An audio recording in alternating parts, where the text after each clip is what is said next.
He will press the nuclear button. The war is much closer to them. If they are going through their own bodies. People look quite depressed because of that. Except of Republicans and Elon Musk. Russia is concentrating troops again.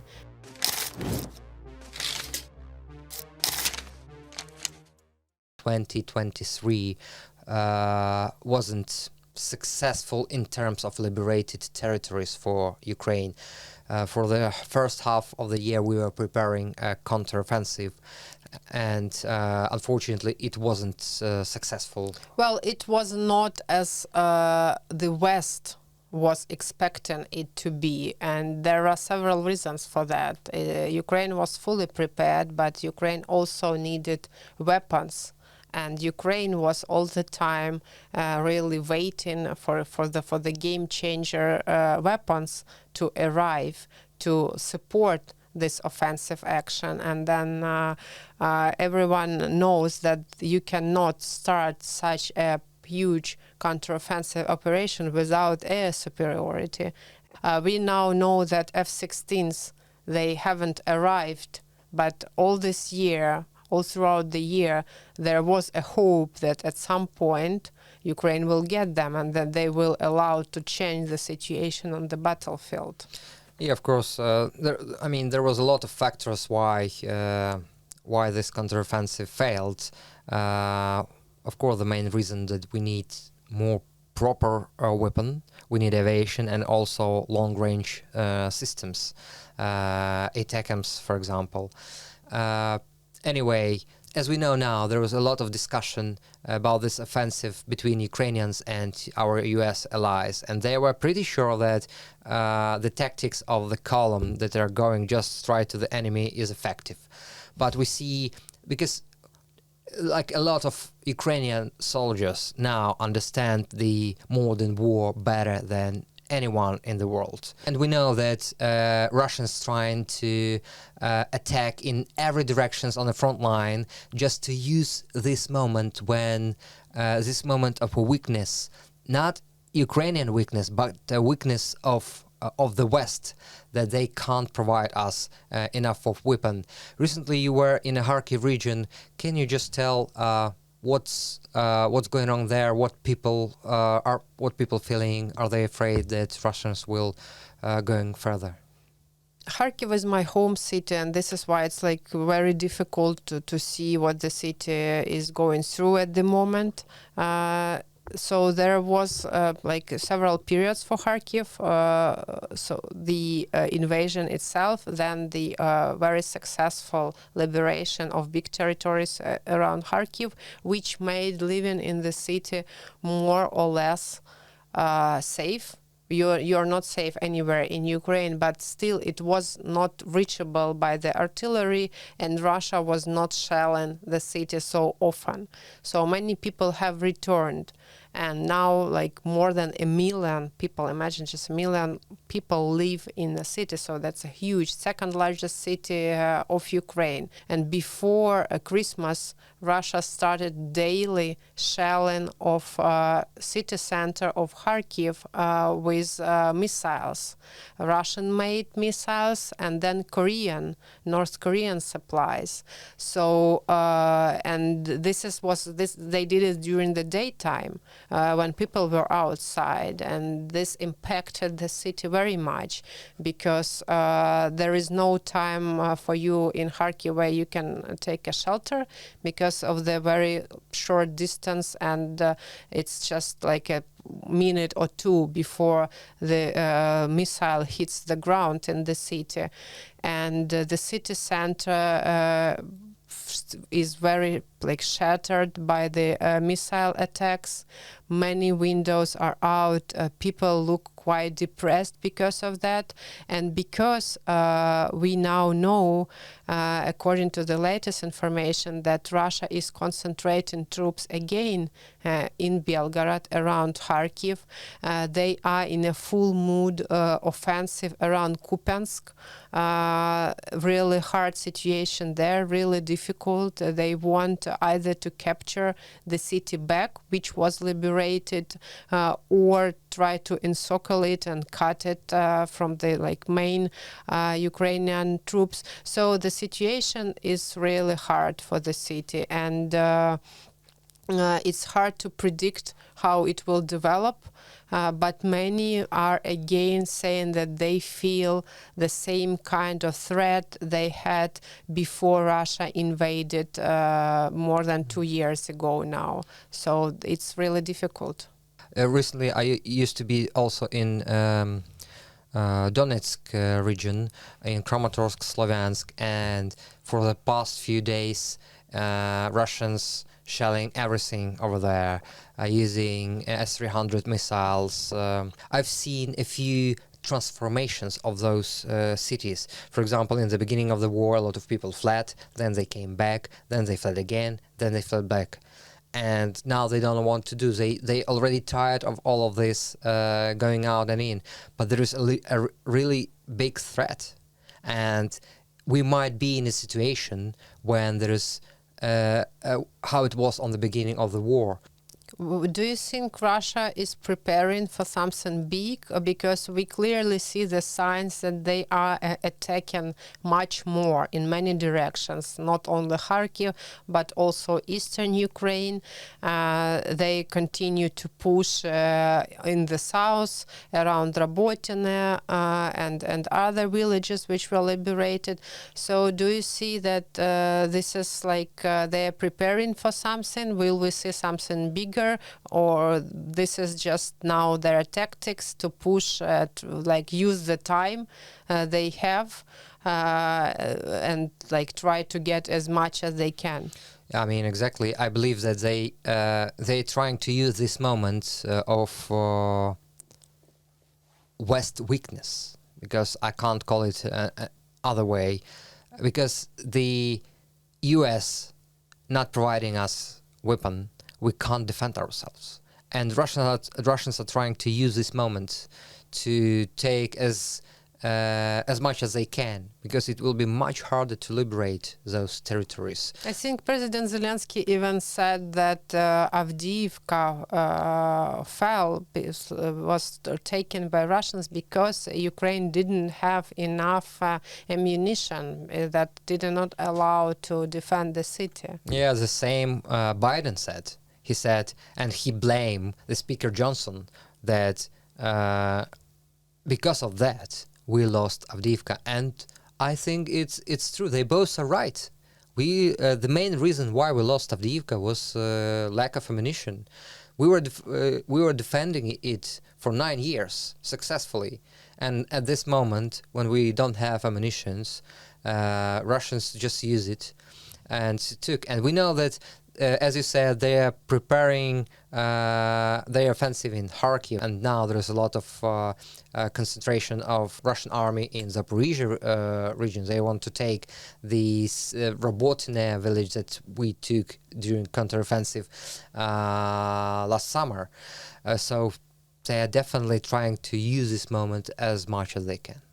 So speaking about the Russian strategy at the moment, do you think they will continue pushing on several directions, just trying to get as much as possible, or they are preparing for something bigger? So what we have to be prepared for, what do you see or what do you hear from your sources? Yeah, so first of all, we need to be prepared for the worst case scenarios. The thing is, before Russian election, which will be on March, before so-called elections, the Russians can't lose even a meter of the territory. They have to win, because even if they are going through their own bodies. Which is actually in reality happening. Yeah, which is happening, and we saw that in Avdiivka. And after the election, we need to be prepared that Putin will mobilize hundreds and hundreds of thousands more. we need to be prepared that there will be another attack on Kyiv, not only on Kharkiv, but Kyiv. We need to build another lines of defense in the Dnieper region. Do you think people in Ukraine are prepared for this? Do they have the strength to be prepared for another huge Russian offensive? Because it's after 2 years, a lot of people are exhausted. They live under constant stress. So do they have enough? Do Ukrainians have enough strength to stop Russians? If the question is if Ukrainians have enough strength, Ukrainians have enough strength, of course. There's no other answers. But if they're exhausted, yes, also they're exhausted, and I believe that a lot of them don't want to believe that they are on the threat of another Russian attempt to take like the whole Ukraine. But it's possible. It's very possible, especially after election. And I believe our Western allies understand that. Is this the reason why they are preparing for the possible war? Because German Minister of Defense has said that Russia might attack a NATO country in several years, which I think in fact might happen earlier. Sweden and Finland are preparing for the possibility of the war, and that is why they wanted to become members of NATO as well, and many other countries. So do you think this is the reason they are preparing, because they see that Russia is not going to stop? Of course, because they understand that the leader of this country is just a madman. So they understand they can't. He's unpredictable. At one moment he will say, "Okay, I will stop the war," and the second moment he will press the nuclear button. You know, we've heard from U.S. White House about this new thing, nuclear weapon in space. Do you think this is a right thing to say, let's not provoke Putin so he doesn't start a nuclear war? Yeah, of course. I believe a lot of people already understood that, except of Republicans and Elon Musk. And maybe Carlson Tucker. So yeah, only those people didn't understand the obvious thing. You can't trust Putin, and you need to be prepared to anything, because anything can happen. He can do anything, right? Here in Ukraine, we are preparing that there will be dozens other attempts to take Kyiv and other largest city in Ukraine, and you need to be prepared that your satellites will be shut down with a nuclear weapon, and at some moment you will be without mobile connection, without internet, without anything. And to those who have borders with Russia, you need to be prepared to invasion. Well, speaking about Republicans, also, you know, the striking thing is that Ukraine for a long time had a bipartisan support in the United States, meaning that Ukraine was supported by both parties. And I do still hope that there are people in the Republican Party supportive of Ukraine and helping Ukraine. Yeah, I'm sorry. It was my mistake. Pro-Trump Republicans. Let's now return back to the situation here in Ukraine, because that's what is our podcast about, right? Yeah. Decoding Ukraine. What do you hear from your friends, from people around you? What is their mood? How do they feel about the situation now? And how do they see what will happen next? It's hard, of course, because we are losing our territories. It's hard because Russia continue to strike the biggest cities with missiles in Ukraine. And there is understanding that almost everyone here in Ukraine have to be involved in this war. Just in the next few weeks, I believe, or next month, we will have this mobilization law. And a lot of Ukrainians, especially men from the age of 25 to 60, are aware that they need to be involved, and they might be conscripted and the part of Ukrainian army, because as we know, Ukraine want to conscript 500,000 people more. And do we have such resources? Can we find these people? Yeah, I mean, it will be hard not only for people, it will be hard for economy, and because these people are now working in somewhere, they have their jobs, they make the economy run, and then at some point they will have to go take the arms and go fighting. Exactly, and so this means that they stop paying taxes, and the state need to provide money for them to pay the salary and to pay for their service. Anyway, if we're talking about people, they are exhausted, but it's just no choice but to keep fight and to keep, if you are not fighting, to keep provide our army with any kind of help you can. Well, many in the West are talking about negotiations with Russia, the possible deal. Do you hear from people around you anything about that? Because people with whom I talk, they just reject even the thought of it, because they say that we have already lost so much. So many people, our best people, have gave their lives in this fight. Everyone has lost, everyone already has a huge losses connected to the war, and we cannot just stop at some point, because this will mean that everything will collapse for us, so there will be no country anymore. Yeah, I mean, it's not only because of losses, it's just because we understand what does it mean to have agreement with Russia. The main reason why we don't want to, and Ukrainians do not want to negotiation with Russia, is just because you can't trust them. So you will have a peace for 2 years, for example, when they will be able to count all the mistakes they've made in 2022. They will get more weapon, and they will be prepared, and they will invade the whole country. So everyone is aware, except of pro-Trump Republicans and Elon Musk, that these negotiations are not happening just because you can't trust Russia. If we will have a peace deal with Russia, they will attack us in a few years and will kill more people and will take the whole of Ukraine. And they will go further, so they will not stop here. This is exactly, and they will go further, and those things which we don't need to explain to Ukrainians, they already know that, because they experienced this. I have a few friends from Kharkiv who fled Ukraine with children because of the war, a few women.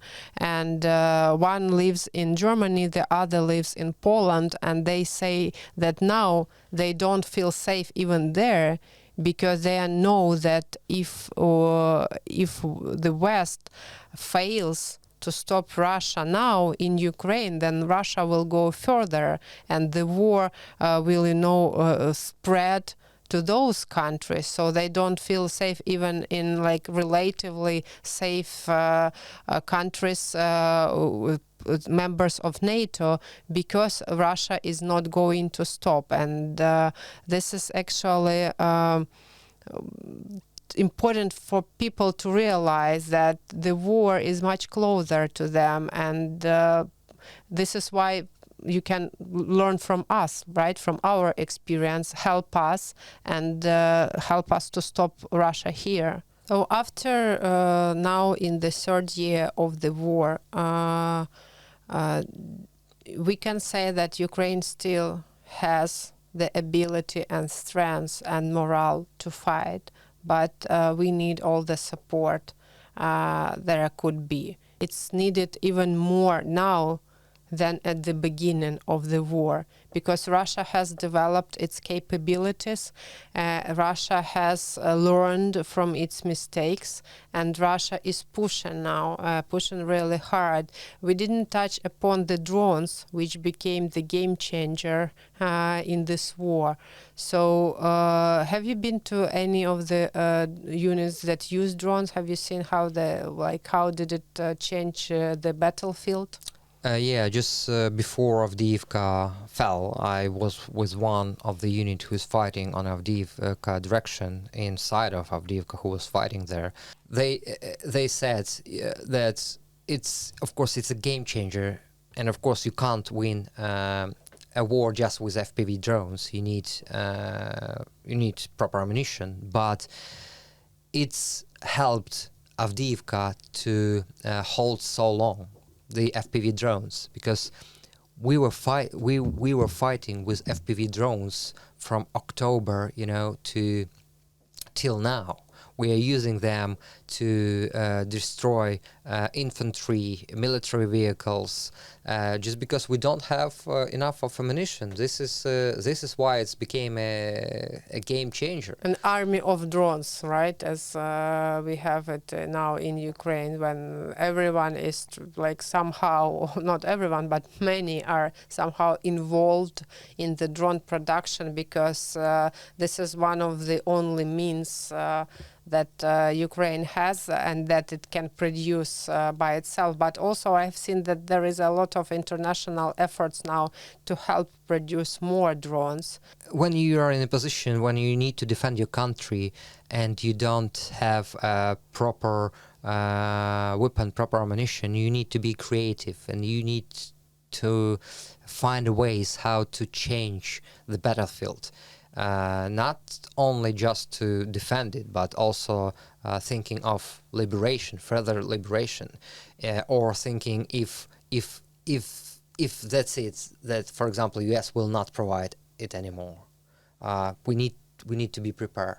Yeah, and then here the civil resistance and the resistance and resilience of Ukrainian society plays a really important role, because there are so many examples of people either going to fighting or doing something very important to help the army in their positions. And I think we'll see much more. Like in the first days, there was this babushka, a grandmother, who threw the jar of pickles and down the drone. So I do hope that we will see more examples of Ukrainian resilience and resistance that will help us in the most difficult situation to stand, to continue fighting and not to fall down, because we know what we are fighting for.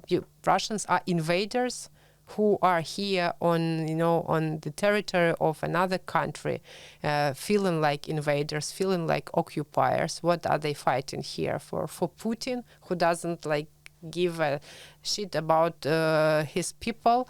What is their goal here? And Ukrainians know very well what's behind, and they know what they are dying for. One of the reasons why they do not provide this weapon for us, for example, US allies, is because somehow Russian propaganda reached their minds. As an expert, can you tell how it's possible in the second year of the war? This is where time plays a vital role, because in the first initial months after what happened in Bucha, after the atrocities, the world was united and helping Ukraine. Then the time was running out, the time was going, and Russia was using this time to inflict and to put Russian disinformation messages, propaganda messages everywhere where they could have reached. They have agents of influence, so-called useful idiots in many countries that parrot Russian propaganda. And as the problems mount, there are problems in every country. The Russians are using these problems to divide unity and to try to put more and more, build more and more Russian disinformation on that. And this is why time is so important, because as time goes by, everything, for many people in the West, when they do not feel the war as much as we here in Ukraine feel, it looks for them something on the distance. And this is why we ask you to support our project, to support Decoding Ukraine, because this is our message. We want people in the West to hear that the war is much closer and to you than you might think, and to understand what is happening so that it will not happen in other countries. I just saw in Tallinn they have put huge posters with destroyed buildings on the streets, on the peaceful streets of Tallinn, showing people what and how the streets would look like if Russia invades. Destroyed, burned out buildings. And this is the message many more people in the West have to realize, that this is not only about Ukraine and some parts of Ukraine. This is not about Avdiivka, Bakhmut, or Robotyne. This is about your own security, and just don't listen to Russian propaganda. Listen to our podcast. And every shell which is not providing to Ukraine, making the war closer and closer to the West, and hopefully they will realize it. So we are here in Ukraine not losing our will and strength and optimism for the future, but we want you to realize that the situation is really critical and we need all the help that there is to come to Ukraine. I really like the example of the president of Czech Republic, Petr Pavel, who just recently said that he found 800,000 ammunition for Ukraine somewhere out of the EU, and there is only need to find funding for that, and then the weapons can be delivered. So this is one of the very little example, but a good one to show that if everyone is looking for the possibilities, there will be a way. Hopefully all our allies will trying to find possibilities to help Ukraine, so we will keep resist.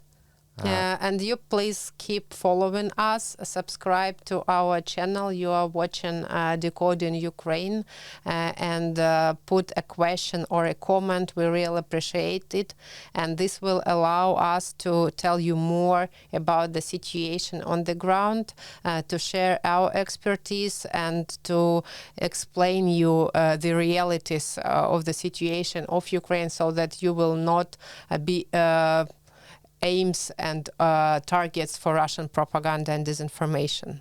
Exactly. And stay safe. Bye-bye.